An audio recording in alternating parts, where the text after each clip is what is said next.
Hi, and welcome to Connected Conversations for Creatives, a place where creatives like you can learn, grow, and connect.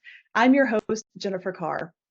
From the pages of your favorite book to the silver screen, storytelling transcends mediums, captivating hearts and minds in their own unique ways.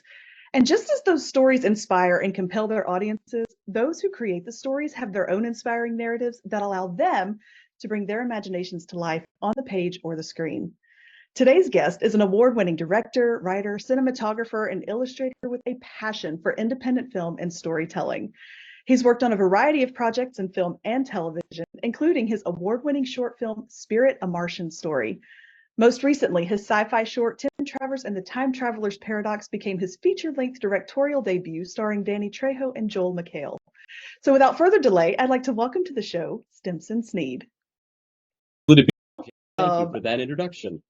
Absolutely. Thank you for taking the time to be here.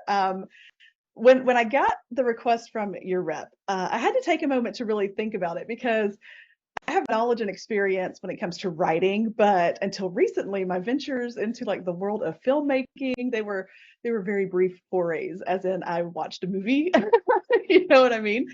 And so around the same time, however, an email request had come through from a screenwriter who he had read my first book and he said, I think this would work on TV. And I was like, I don't know. So we've been talking for the last couple of months. And then I started doing my own research, which is kind of what I just call another day in the office because everything is research for me. But in this process, it occurred to me that filmmaking and book writing are two sides of the same coin in a lot of ways because our goal is to take a story that a reader or a watcher could only ever get into outside of themselves. And so I sent the email pretty soon after that and was like, I need to meet Stimson. We need to have a conversation because I think there's a table today. So here we are. I love it. And I should stress when you were mentioning that list of awards, it's only ever been for directing. No one's ever awarded me for anything but that. That doesn't mean Just it's not deserved. It's just all they've given you, right? I like to think so, but in the interest of full disclosure. Well, either way, like I watched Spirit, a Martian Story this weekend and I loved it. Like, congratulations. I mean, best science fiction short, that's a pretty amazing accomplishment. Even if it's one accomplishment, that is a huge deal. So congratulations on that. Oh, thank you. Yeah, that was one of my favorite shorts I've ever done. It was adorable. Like I've always been a little obsessed with space and astronomy, and ever wanted to be when I grew up was an astronaut, which clearly things didn't quite work out that way. But that movie, I could totally see that little short like inspiring the next little mind to just really dive into space exploration and be like, I'm going to be an astronaut and live on Mars. Like, bravo. That was always the goal with it because we wanted it to be something that kids specifically would get to see. So we ended up gifting it to the Aldrin, which is a group that puts a lot of educational materials in schools, which to my mind was the best way to make sure the desired audience saw it. I remember the gentleman, Stephen Squires, who does the introduction for the film and was also part of the original team of the Real Rovers.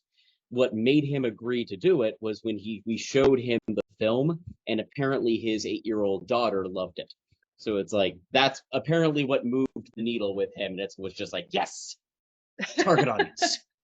Reached and accomplished. That was fantastic. I love it. No, it was so sweet. It's so cute. And so I hope everybody will go like watch it and realize, because I think teachers would get a real big kick out of it too. Because I know in 5th grade, like this is where my passion for astronomy really kicked off, because I think my 5th grade teacher, she got like the first grant in the state to get one of those inflatable planetarium domes. And so like it became an obsession for a very long time. So, teachers need resources like that to inspire their little minds, because while I might not have ended up an astronaut, there will be some kid one day in one of those planetariums or watching Spirit that goes, that'll be me one day. You can be the one who saves the robot at the end. That's right. That's right. You can put little Spirit on a pedestal and watch her come back to life. No, I loved it. It was so great. So, okay, tell us a little bit about yourself, and because I would just rave about the cute little short all day. Tell us about yourself and how you got started in the world of independent film and storytelling. Well, for the record, I'm happy to let the whole conversation be you raving about my films. I very much okay with that. Sure. Independent filmmaking is something I think everybody either comes to or passes through on their way to, if they're lucky, bigger league projects. I mean, independent filmmaking is exactly what the name implies. It's filmmakers making films, and they're doing it without the studio involvement, which means you're not at the mercy of waiting for somebody else to give you permission. I could speak for, I've never met a director who didn't want to move up to the bigger leagues, but they always want to move up and still retain that independent spirit. I have been in film my entire adult life. I studied it in college. You'd be amazed by the way you were talking about how your exposure to film was watching them. That's actually the education of a lot of professionals out there, so I wouldn't knock it. All right. I moved to LA shortly after college, started working at the bottom of the barrel, doing background stuff for many years, and then I started DPing on many people's other shorts and TV pilots. Then eventually just started directing my own stuff, although directing was what I had always wanted to do from day one. But for those first couple years in LA, it was kind of hard to wrangle the reason. So for me, it's been just kind of a steady, all right, I can do this now. Now I can do this. Now I can do this. Now I can do this. And if I get the folks at Disney or Warner Brothers to watch one of my films, hopefully I'll do that. That sounds like a lot like being a self-published author, that's where I am. I decided not to go the traditional route because there is a lot more control to be had in it. But I would never say that if somebody paid attention close enough and was like, we'd really like to take that on and take some of that, marketing off your plate or some of the, financial obligation, I'd be like, here you go, silver platter. I'll offer it right up. Totally understand. My goal is to, if I can get famous enough, to have publishers come to me and then have other people ghostwrite the work so I don't actually have to do anything. Yeah, I can That's understand called that. delegation. So I like it, and that is important for good leadership. Exactly. I delegate Right? the story, the writing, the editing, basically everything about the author, the credit. Delegate everything but the credit. Hey, I can get on board with that. Except I do love writing the story, but the cover design I could do without, the social media I could do without, the, advertising I could do without. So yeah, as soon as I can, I'm delegating the heck out of some of that stuff. Oh yeah.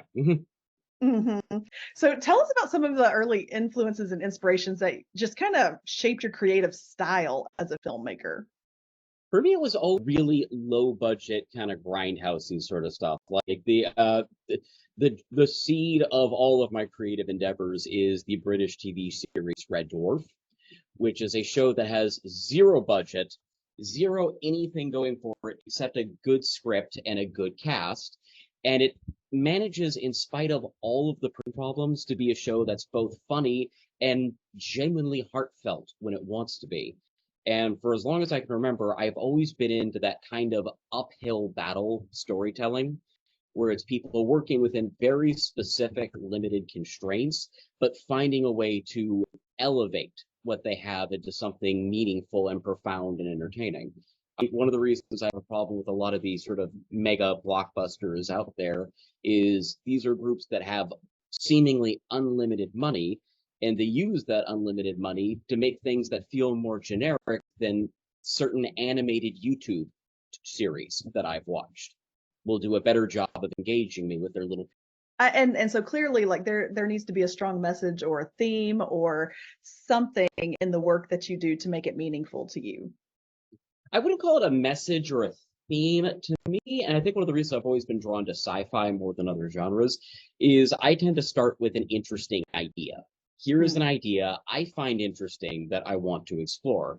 I tend to stay away from more messagey stuff as a general rule of thumb because message means ideologies, which means kind of guiding that. Whereas I like with sci-fi, it's much more about presenting a scenario, filling it with compelling characters who have their own ideology, and then kind of just letting them bump into each other and letting the pieces fall where they may.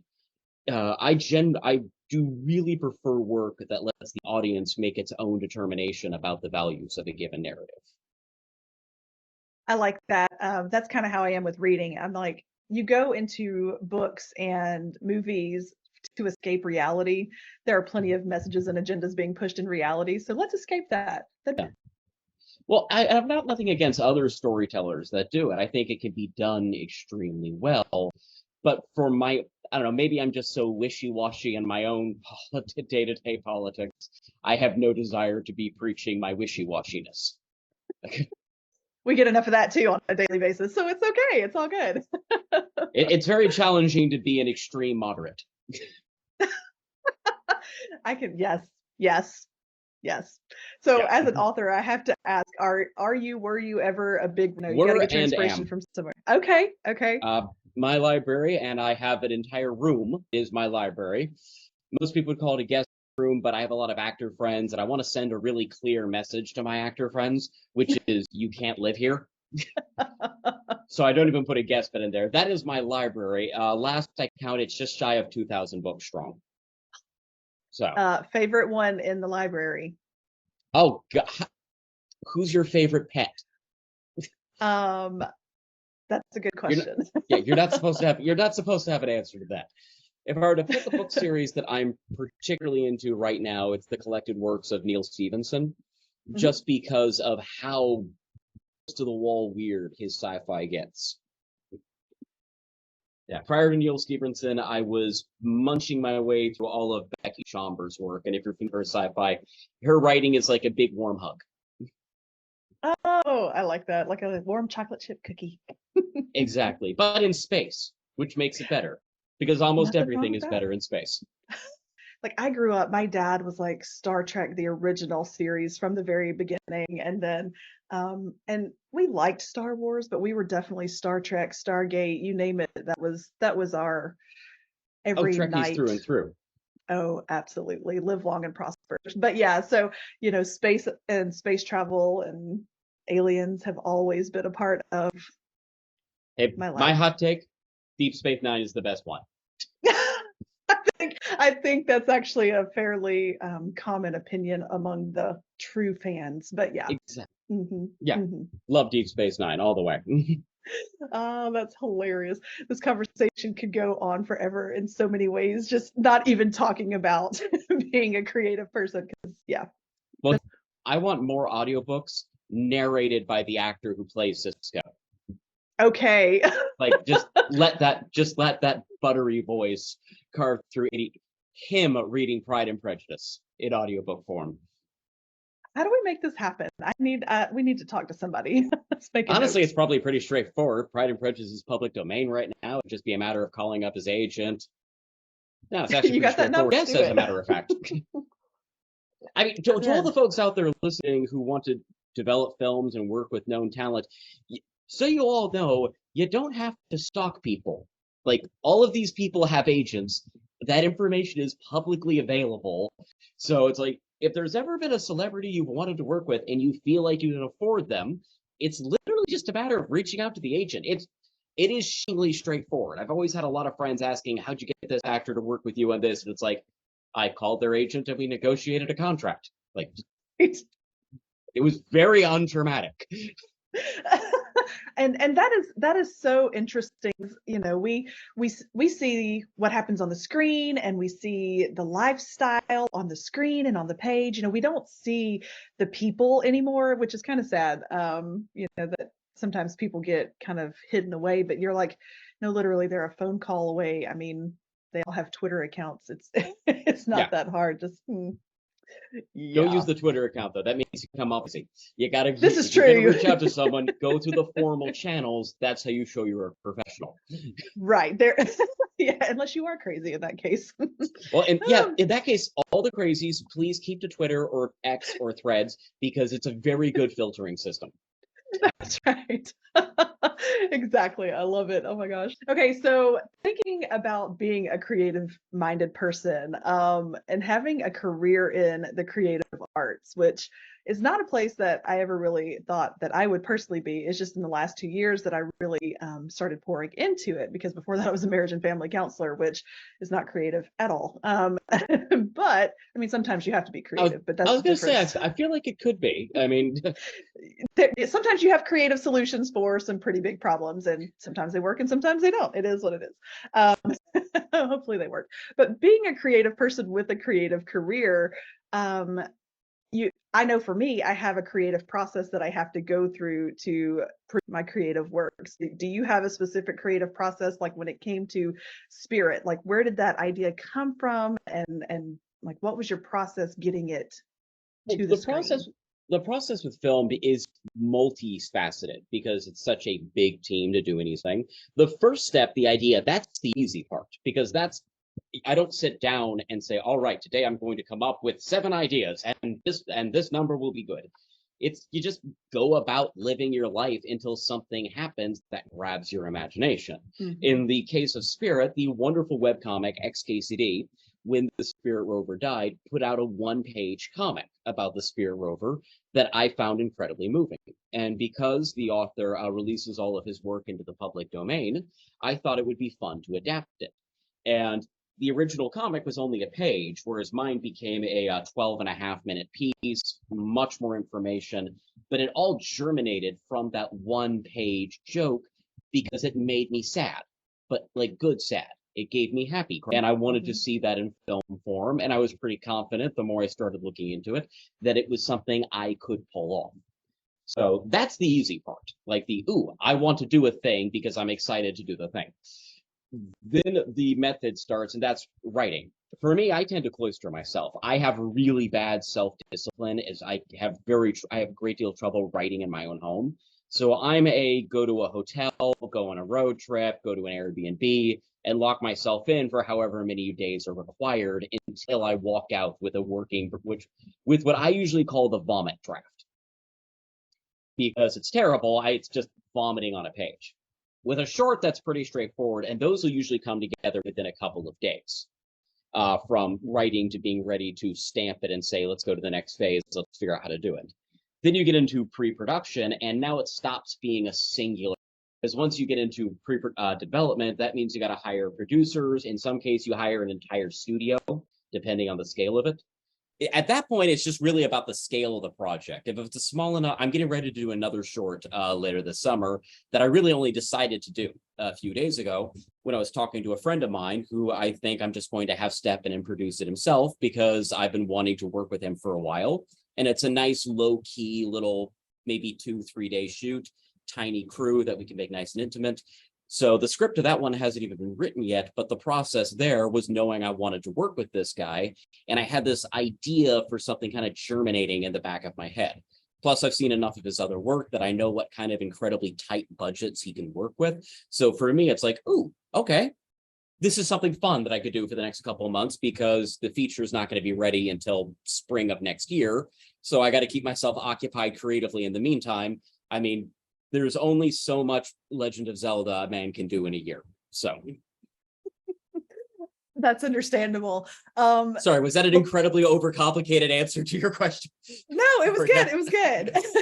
I mean, it is a process, whether, writing a book, yeah, your idea just pops into your head. I have like notes after note after note after note in my phone of, okay, so when you finish this process, you're going to start on this next story. And then next thing you know, another story has popped into your head. And so sometimes you just kind of have to write it down and put it on the back burner. But then when you get into the That's story, Well, I was gonna say that's where I call it the vomit draft. Like I like yes. revising and editing that is my favorite part of the writing process is going back in, taking the garbage and making it legible. To me, the hardest part is that first one. Like I will freely admit when I'm writing in non-screenplay format, I will use dictation apps and just dictate verbally a chapter at a time, even though it's in the reading of it, it's incomprehensible to almost anyone but me because just getting that first form of it out. So that's half the reason I'll be at an Airbnb is so that anybody walking by will just hear, who is that madman talking to himself? Oh, see, I wish I could do that. I wish that I could just like vomit that first draft out, but I am so bad about self-editing. Now, my editor appreciates it in the end, but at the same time, I'm like, I can't, I self-edit so badly. So for me, a creative process is a little more restrictive because I will get started on it. And then I'm like, no, I can't do that. I have to wait. I have to fix that before I can do the next thing. And so my creative process might be a little more stunted than yours. And so that makes me a little jealous that there are people who can just put it out there. Well, to me, because the real creative for me in the writing phase is in all that editing and revising. And what'll happen, because I also pathologically edit and revise, I'll try to write the first chapter of something, But every time I try to get to chapter 2, I'll go back and revise chapter 1. By the time I get to chapter 9 is unlegible, whereas chapter 1 has been rewritten a dozen times. It front loads the quality. That's why. So for first drafts, I actually have a rule that I'm not allowed to edit until the first draft is done, no matter how bad it is, just to ensure the whole thing is there. That's amazing. And there are some people, then I'm kind of in the middle of with writing books. Like there are people who literally plot the whole thing and outline it before they start writing. And I'm like, I can't do that. Now I cannot do that. I will just start writing whatever pops into because it plays like a movie in my head when I'm writing. And so I write what I see onto the page, but the people who are like, no, I know exactly like every chapter, what it's going to look like. And I'm like, how does that even happen? That makes sense. I'm kind of in that boat. So what I do for screenplay, so not for short fiction, but if I'm doing a screenplay, I do scripts have what's called a treatment. A treatment is usually just an incredibly detailed outline. So say you have a 110-page script, treatment could be 15 to 30 pages. So it is not a short document. And it outlines the whole plot, what characters are doing, but it just doesn't get as far as dialogue or actually scene descriptions. So what I like to do is actually write my treatment in the screenplay writing format.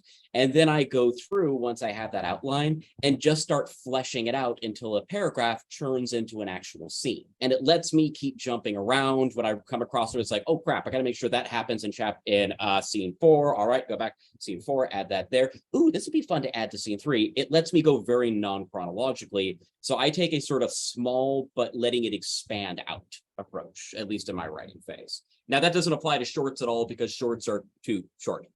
Right. For it.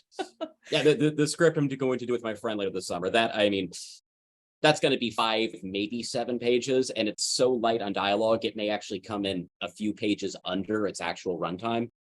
So the runtime of the film might be 7 minutes, but the script might be 4 pages because there's very little dialogue. That's wild. How long does it take you to produce that many pages of a script, like to the final edit? Final edit? Less than a week for something like that. So I'll have the first draft done in the first seating of it. Like I will sit down, knock out the first draft, because this is one where I don't even need to outline it because it's functionally one scene. So it's like I already know what I want to have happen in that scene. There's nothing to do but write it. Okay, so that takes about a week. And then how long will it take to film something that short? Oh, you could do that in a day, easy. But it depends on how you want to film a thing. So with the Tim Travers feature, for example, that was a, God help me, 17-day shoot for a almost 100-page script. For context, 3 to 5 pages a day is considered a breakneck pace for a film shoot.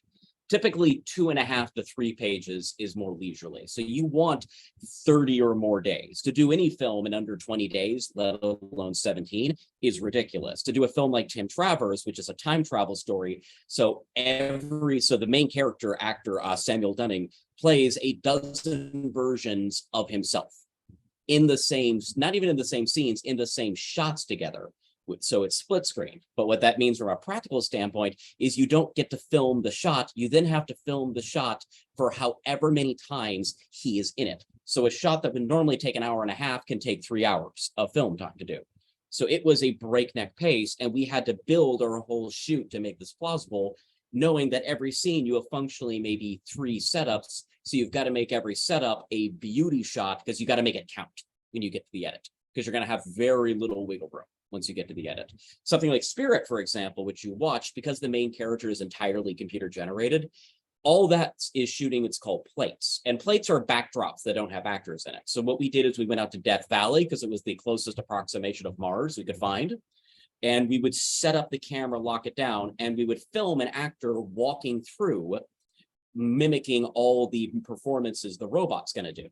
And then we'd film it a second time without the actor, so that now the animators have that reference footage. So everything you saw the robot Spirit do, there's a human woman who's exactly 5'1", which is the same height as the rover. So her real life eyes are exactly level with the little robot eyes, who is out there walking the whole path that you see in every scene of that film.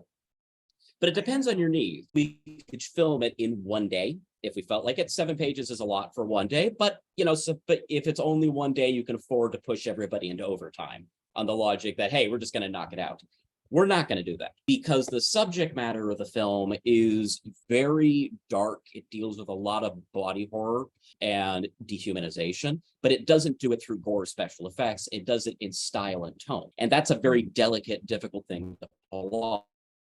So we're going to give ourselves a minimum of a 3 to 4 day shoot, knowing that we're only knocking out like maybe 1.5 pages to 2 pages a day in the course of a 12-hour day, so that we have the time to really exhaustively milk every single camera composition in it to get the most detail. We won't have inserts. Every shot will be a team working on it. Now, to make that affordable, what we'll do is probably have an extremely tiny crew.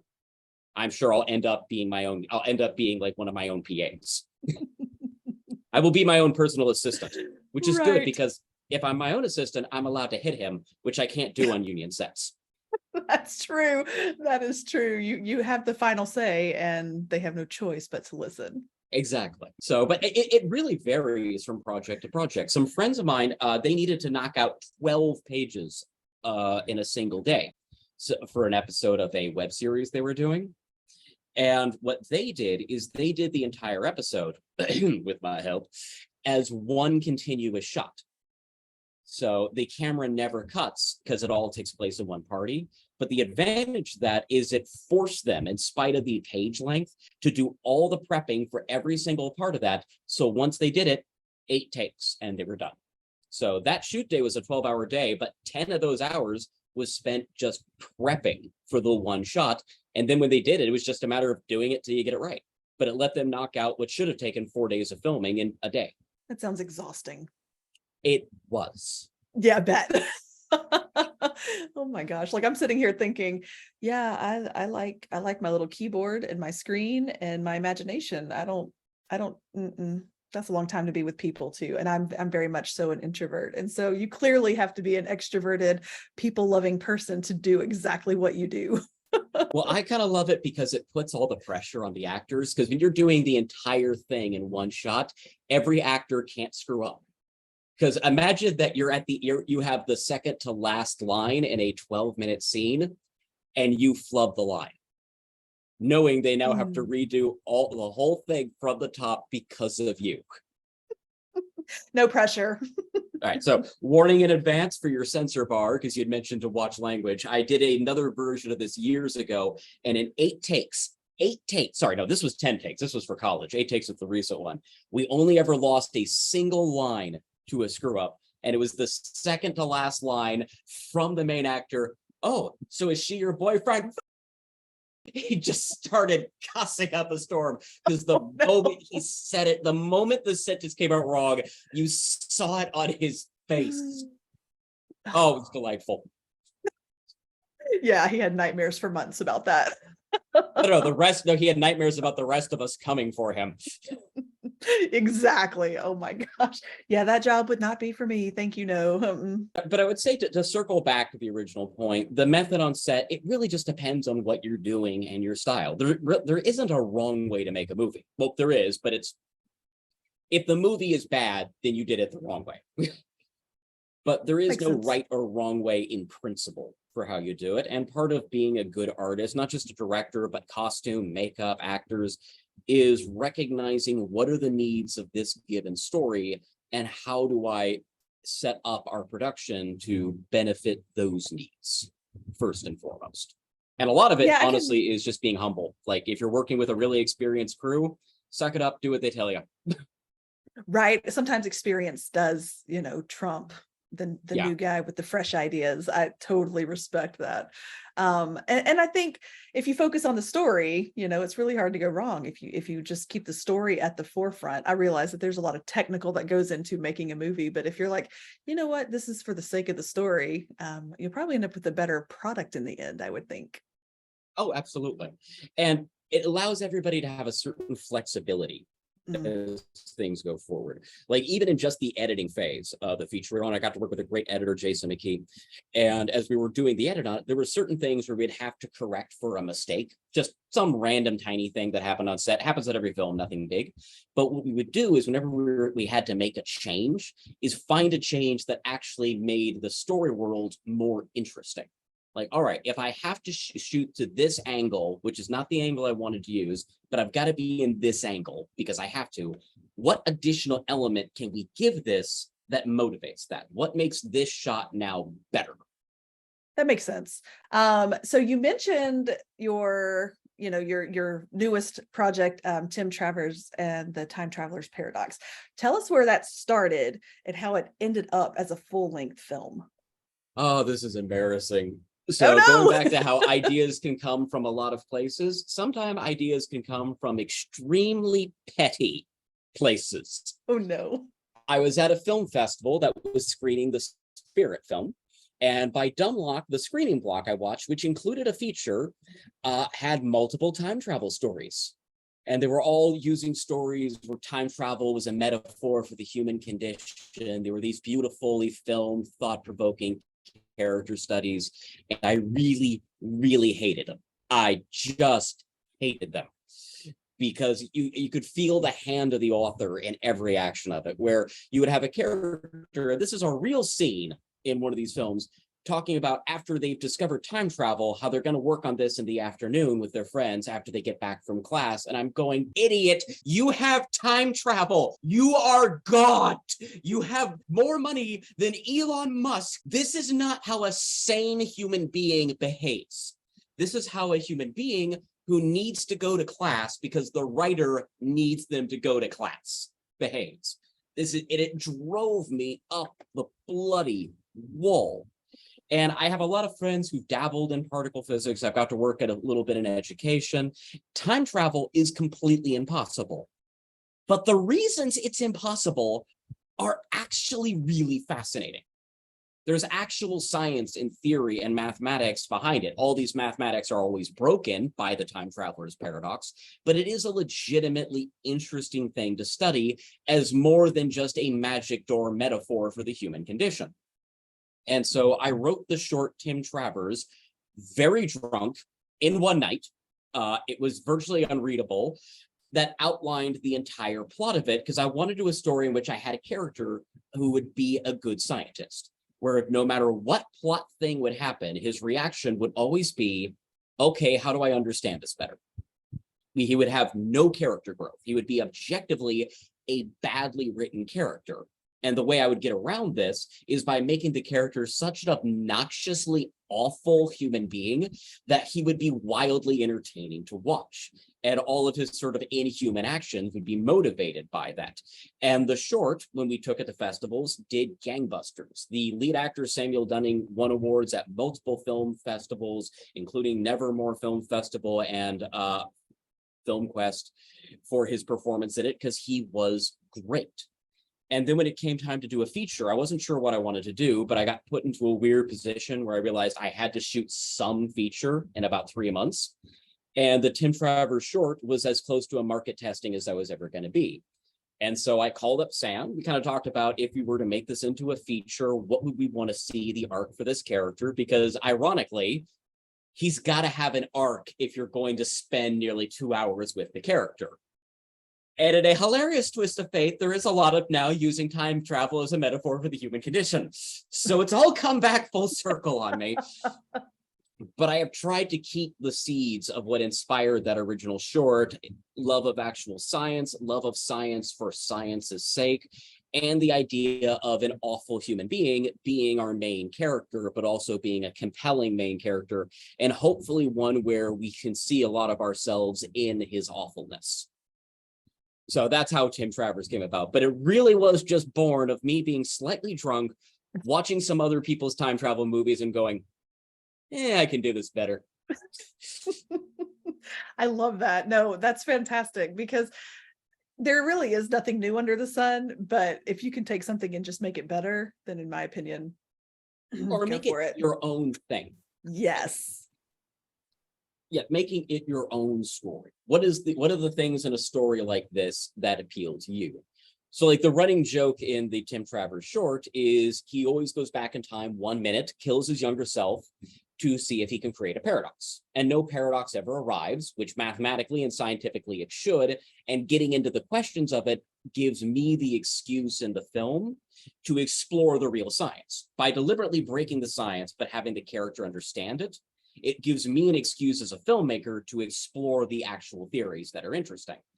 Now, where we decided to change this theme in the film, because he is always killing himself, I realized that in a very literal sense, this is a character who is engaging in constant self-harm. I mean, the metaphor is a little on the nose. And so the story we decided for the feature would be about someone who, a narcissist who, when you get right down to it, genuinely despises themselves to the point of self-harm, although he would never admit that to himself, learning to love himself. And because it's a time travel story where you can have more than one Tim in a room, when I say he learns to love himself, I mean it fairly literally. And take from that what you will. Yes. So Got it. If I could put that on every single tagline for the feature, I will. That's hilarious. So has it been was it a good experience? Is it something that made you go, yes, I will absolutely always do this the rest of my life? Or was it something that made you go, that was a lot of work, I don't know, this might be like a dabble in it situation?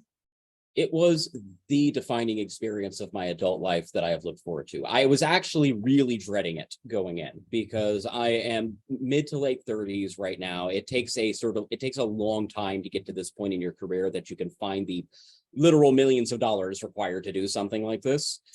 And my great fear going into it was, now that I'm finally here, now that I'm finally doing this, what if I hate it? I've had some shorts that I really hate that were really miserable to film, and I've had others that I loved. So I genuinely was not sure.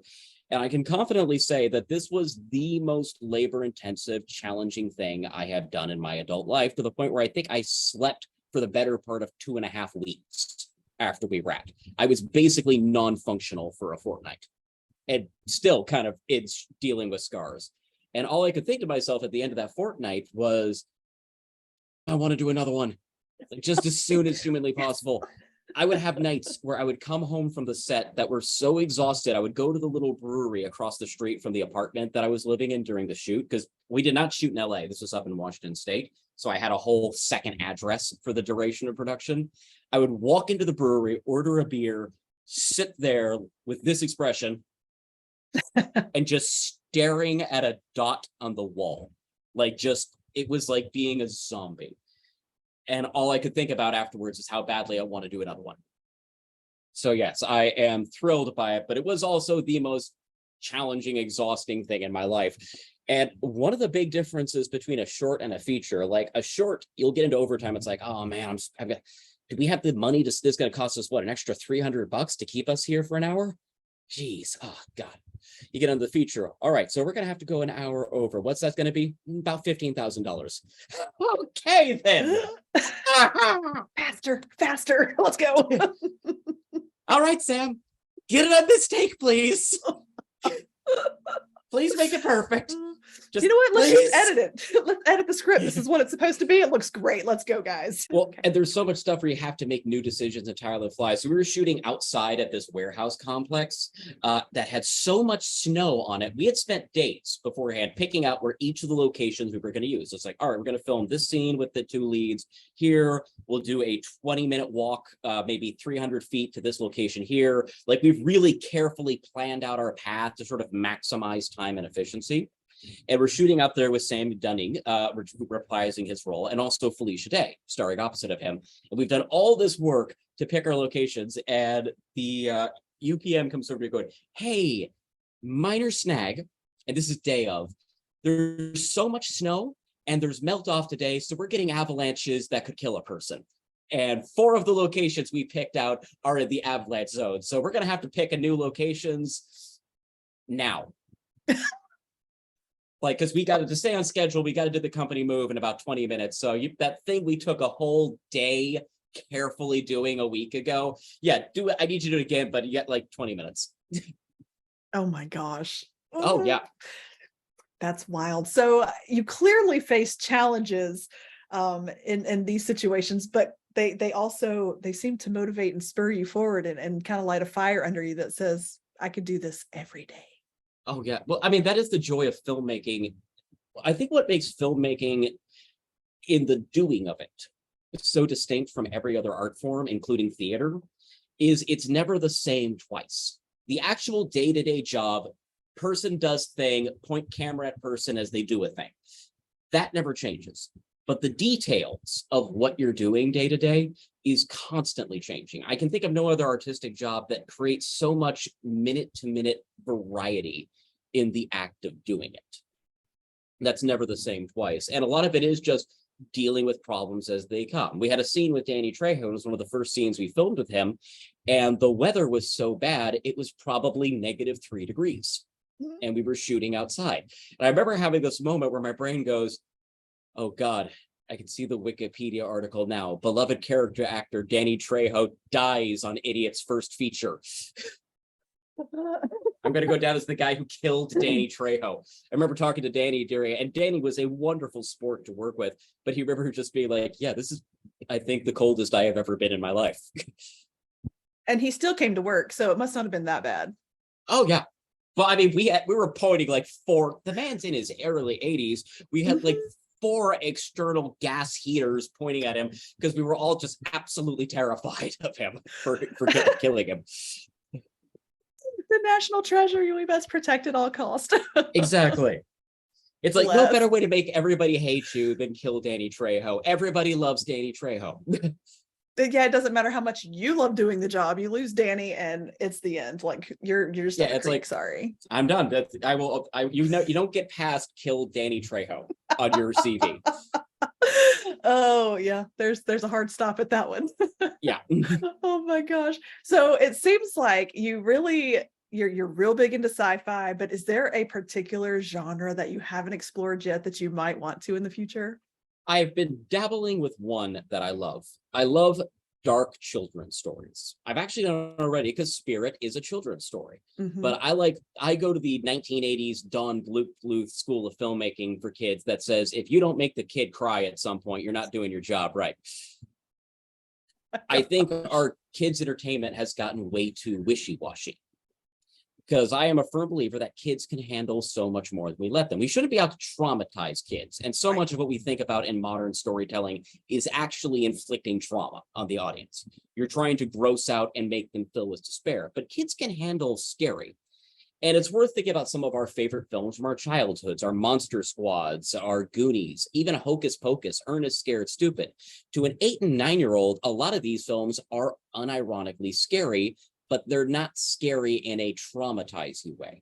So I'd like to do more kind of dealing with kids' horror and adventure, but stuff where the stakes are real, that lets the kid characters have real emotions. And like Spirit, really can try to get, if I could try to get kids to cry at least once before the happy ending. I gave a happy ending at the end of Spirit, even though I did definitely get a few kids to cry. Right. I mean, there was definitely a heart-wrenching moment there where you were just kind of like, oh, I was kind of mad, this is how it ends, really. But there was redemption in the end. So I appreciate that. In real life, that's how it ends. But, I decided to give a little bit more creative ending. Right. Which was superb. It was good. I'm one of the guys in the spacesuit, by the way. Oh, are you? That's fun.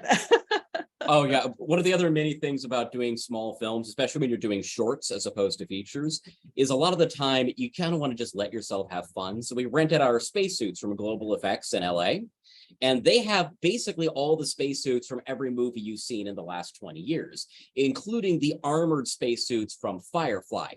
And I got to admit, because I love that show, I was twisting myself into logical knots, trying to find a justification to have an armored spacesuit in Spirit.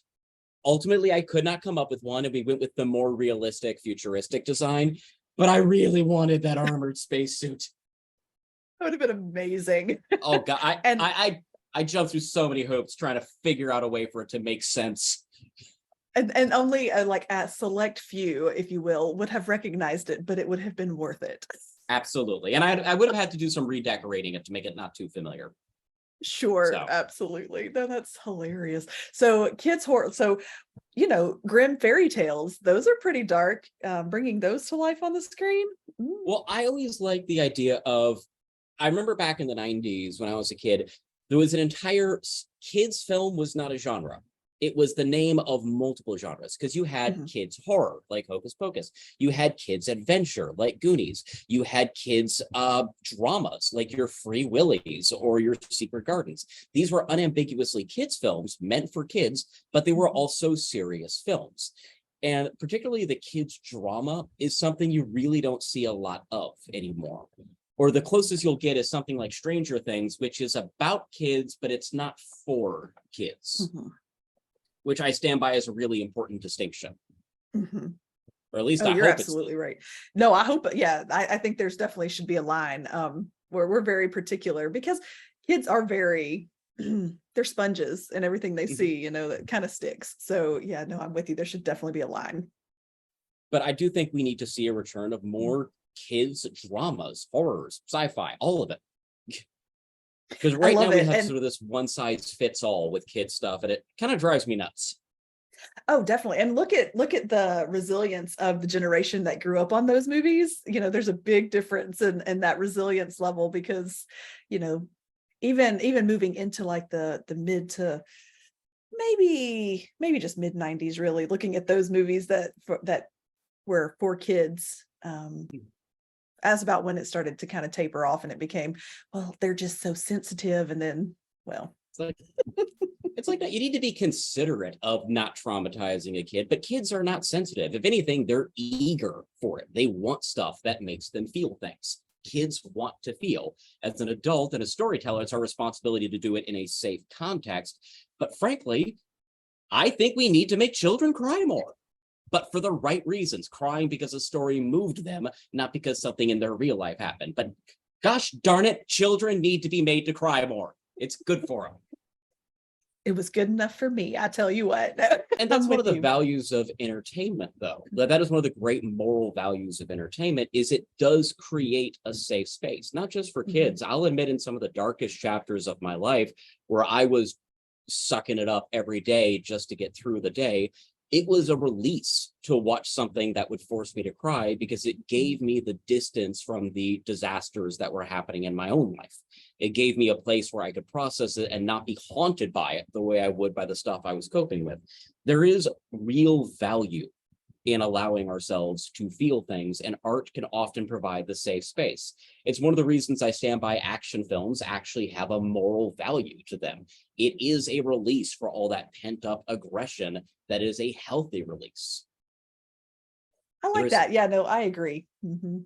Well, it's like the revenge story. I stand by the revenge narrative will never go away for the simple reason that every single day, any healthy, mentally healthy human being is actively choosing not to take vengeance over some petty gripe.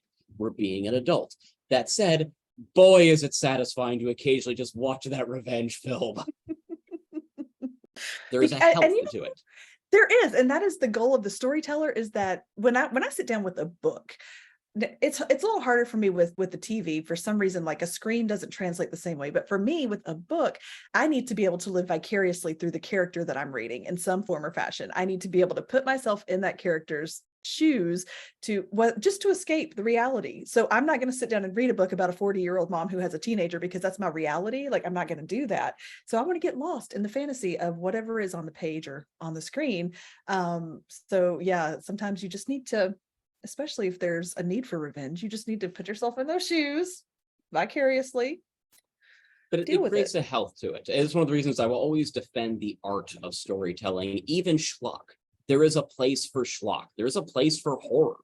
Uh, just like with action, I think one of the reasons so many people like horror is it's nice to be scared in an environment that you're not actually at risk or harm. There is so much actual frightening in life that we're feeding a biological need because we're all programmed to be out on the savannah checking over our shoulders every time there's a crack in the bushes.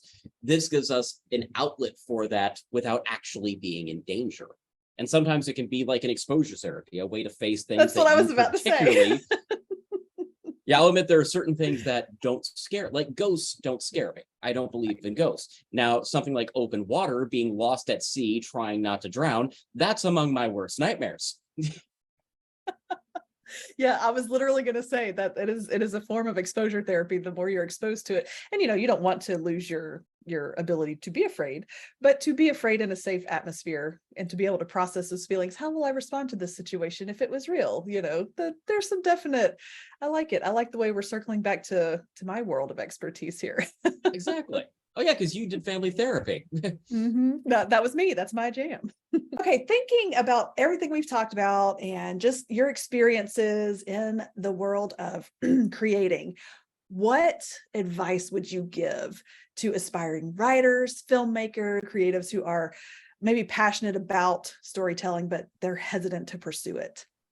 Well, put bluntly, I'm not a successful writer, so I'm not sure what advice to aspiring writers I could give with value. Uh, I would say this, though. Figure out what works for you.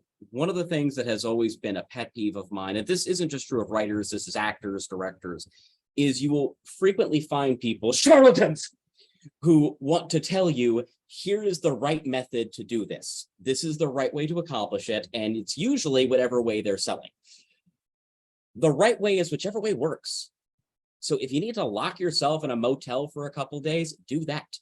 If you're one of the where you do it all in one sitting, that's fine. If you're that type of writer who's very structured and needs to, all right, first thing of the morning, 6 a.m., Stephen King style, I got to write for 3 hours, but that's my work day. And I get the rest of the day off because I pumped it all in that first 3 hours. If that's actually working, that's great. Ben Croshaw, a YouTuber and novelist who I quite like, he has a simple rule that no matter what, he just writes a page a day of a given book, because as he pointed out, if you do this, at the end of a year, you're going to have a 365-page novel. And writing 1 page a day is actually a fairly easy thing to commit to. So I would say just engage in some self-study, learn what works for you, and really develop an allergy to the methods that tell you, here's what you have to do. Whatever way works, that's the right way to write. But that, I think, is fairly general to a lot of creatives. For filmmaking, the biggest piece of advice I would give to aspiring filmmakers, particularly on the independent scene, and I've actually been giving this on a couple different podcasts lately, so I'm going to keep beating this dead horse. Treat your pro bono as money. You're going to do free work for your friends because they're going to do free work for you. That is the nature of cutting your teeth. That's how you find your skill set. That's how you find the community of people who are going to support you and vice versa. But you treat it like money, because a lot of filmmakers will fall into the trap where you will put up time again and again without pay to help someone. But when it's time for them to help you, they are not there. That is the equivalent of someone who owes you money not ponying up because you gave them your time. So learn how to hold others accountable and also yourself accountable. If someone did free work for you, you get your butt over to that set regardless of whether or not you're being paid. So hold folks accountable and remember that even if nobody's paying you, your time has value. Treat it that way. Bravo. That's perfect. Like that is. Yes. And I think all of that can apply to just about any creative career or path that someone chooses to take, because we're not mats that you can just walk all over. So yeah, your time is money and it's got a value. And I think it's important to remember, because especially when you're starting out in any creative field, the message you're going to get over and over and over again is that your time does not have value. You are lucky to be here, not the other way around. And that is demonstrably wrong. Unless the person saying that to you is Steven Spielberg or Martin Scorsese or an actual A-list filmmaker letting you show up on their set. Okay, in that extremely unlikely scenario, yeah, your time does not have value. But in the other 99.9% of real life, your time does, and you need to treat it that way. And it's also just a good litmus test, because the folks who don't think your time has value, they're not the folks you want to work with. Oof. Yes. Yeah. We may have to say that a little louder for those in the back who may not be listening. Yeah, absolutely. Because that is good. The other thing, just to use myself as an example there, there is a day and night shift in my own career that happened when I reached that conclusion. It was in my early 30s, and I had done a lot of work, but I was mostly still working as a DP on other people's projects. I was not getting to do the work I wanted to do. And then during the midst of a family tragedy, I had to really put a much higher price on my own time, simply because my own time suddenly became so much more limited. Mm-hmm. And I ended up accomplishing more in 2 years than I had in the previous 10, not because I was putting out more work, but because I was just saying no more. No is a powerful word. And it's a one sentence. Yeah. Like, end of, yes. And that is a very hard word for some of us, because we tend to say, but what if this is my last opportunity? Well, hello, opportunities happen when you make them happen a lot of times. And so. Absolutely. Now with film, it's a tricky one because it's not a matter of there's no such thing as a last opportunity, but there are rare opportunities. It is not unreasonable to say this opportunity right here, I may not get for another 5 years. And that's a lot of your life and your creative time gone. There are real ways to fail in this industry. And the overwhelming majority of people who are hardworking and talented still do. Because you are more likely, the hard truth is you're more likely to fail than not by a pretty wide margin. So it is a real concern, but part of it means you got to distance yourself emotionally to come at this objectively. Again, is this Steven Spielberg offering you an opportunity? Is it your local TV station offering you a work to hire real internship where you could get some real work out of it? Okay, that might actually be the legit opportunity that it's time to eat some humble pie. But if it's some guy who hired you off a casting website or a crew site who's giving you the big pitch about what a big name he is, and when you pull up his name, you haven't heard of him, exercise some healthy skepticism. Also, another good rule of thumb, the powerful people do not tell you they're powerful. Anybody who needs to brag about it doesn't actually have the ability to help you. Very good advice. And that translates into the author and publishing world as well. Just because they say, hey, I've published so many books for so many people, what's the quality of the books they've been publishing? Just out of curiosity. Yeah. I mean, you have to, common sense sometimes needs to just reign a little harder. It can be hard, though, as an artist, though, to have that common sense. When you haven't had work in 6 months and the guy's giving you the big pitch about how this film is really big and he wants to give you a good job, it can be really hard to parse those feelings out. Oh, definitely, because we're human and we want to be wanted. And it sounds like, oh, I'm being wanted. And so, yeah, you definitely, sometimes though, for your own sake and your own mental health and emotional stability, you got to take a step back and be like, but do I want that person to want me? Do I really?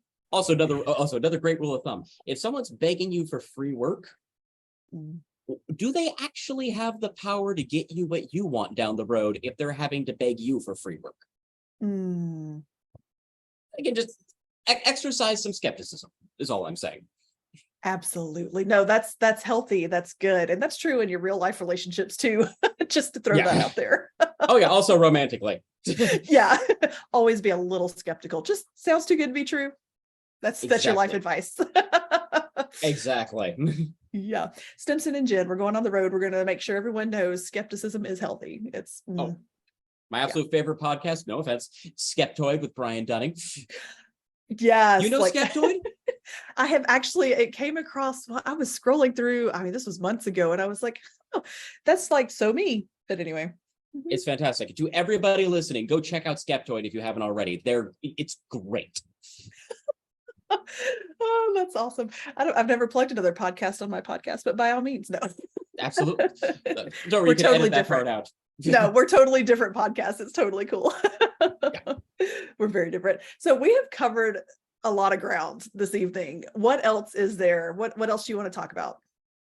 I don't know. I feel like we've hit kind of the big points. I mean, at this point, it's really just making shout outs to other stuff I like, but have no direct involvement in it.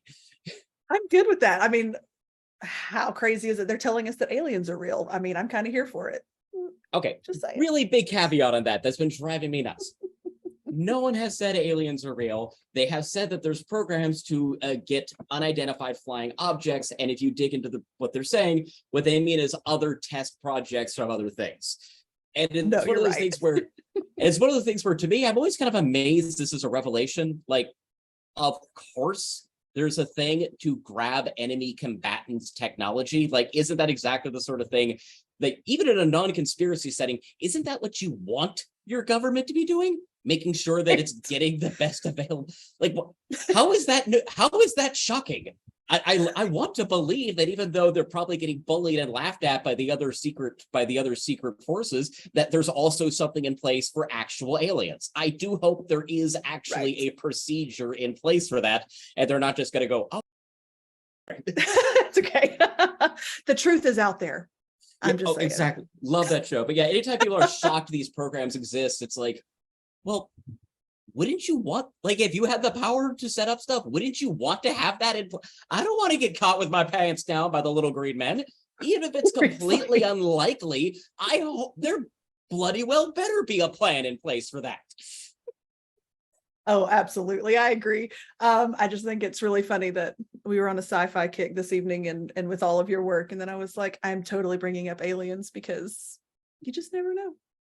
So tell the listeners how they can connect with you, where they can find your work, when your work is going to be on the big screen for all of us to see. Well, the best ways to connect with me are on Threads, Stimson Snead. I'm the only one out there. And on Instagram, also Stimson Snead. Only one out there. Also, to all the parents out there who want your kids to be an artist, give them a weird name. We have to copyright our own names as artists constantly. It has saved me so much trouble. I love it. That's a great advice, because it sure beats getting a stage name and then having to remember who you are. I mean, exactly. Plus, every time I get a new video game account, I'm like the only guy who just uses his own name. And everyone thinks that's made up. It can't be real.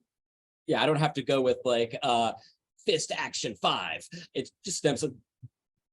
That's it. That's all it is. I love it. No, that's great. Well, thank you so much for hanging out with me this evening. It's been a wild ride for sure.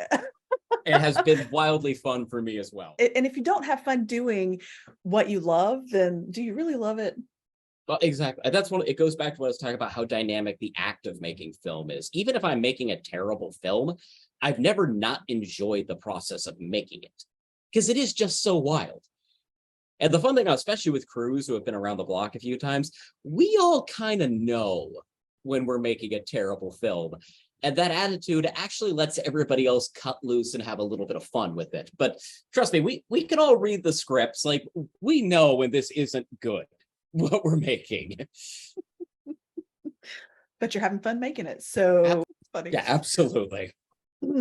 Awesome. Well, I hope whatever happens next for you is just huge. I cannot wait.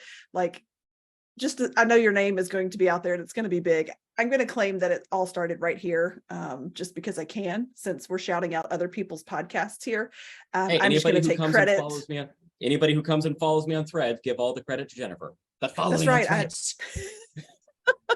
I'm taking all the credit for your success from here on out. So thank you so much for hanging out with me. I was here from the beginning. Absolutely. That's the official line, and I'm going to back it up. Perfect. Authors, if you are looking for resources to help you write better stories and more relatable characters, visit my website, jcarwrites.com/authors.